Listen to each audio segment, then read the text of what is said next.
If you watch like a parkour video or if you see a group of people training for some time, you'll realise that what we do in parkour is really broad. Like the amount of movements that you'll see in just an hour's worth of training, like you won't see in just one sport. We'll go from like climbing, using our grip, using our focus, using our strength, to doing a really big jump or something really precise like landing on a rail. There'll be like laches, using all sorts of scaffolding, muscle ups, etc. So you realise that it's a full body sport. Like when people if you know someone that does parkour, you kind of assume that they can do everything. You assume that this is what they do. They're fit. They do that. So like, it covers such a range of topics.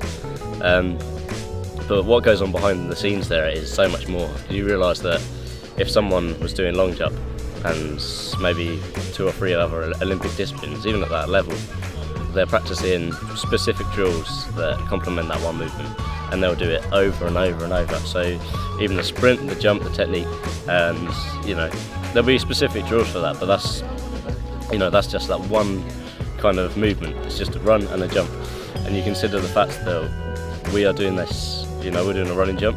You have to land safely on the other side. There's no sandpit. You have to land on concrete, and you have to take the impact in. But then again, you've done that. Maybe you can do it from standing. Maybe you can find a different way to move around it, and then eventually, you see that this environment can be conquered by all forms of movement, if you like.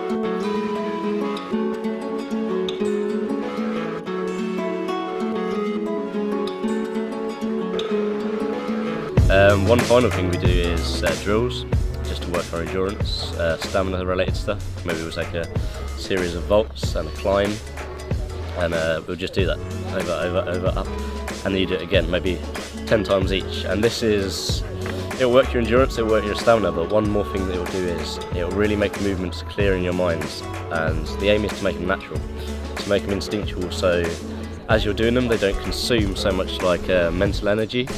Because sometimes if you're doing something really scary, all you can think about is the fear, or all you can think about is, will this foot go there, will this foot go here? So if you take a movement that's, that you have to think about a bit, and you do it over and over and over, eventually it's just so clear in your mind. It's just like that.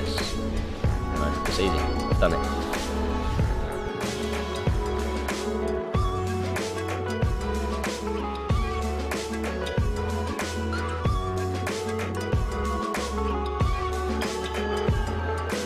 People need to understand that it's not just the chase scene, the thrill of the chase. You'll see it in the movies, and these guys will run, they'll jump, they'll land, and people expect that just to happen, and it's just like, no, obviously you'll do it, you'll land, but you're still a person. This is your body. You need to look after this for the rest of your life. If you do something like that, it needs to be safe. You can't just. We're not mad. We're not crazy. We're not animals. We have to jump. We have to land. We have to do it again. Okay, it's a process. It's years and years of training.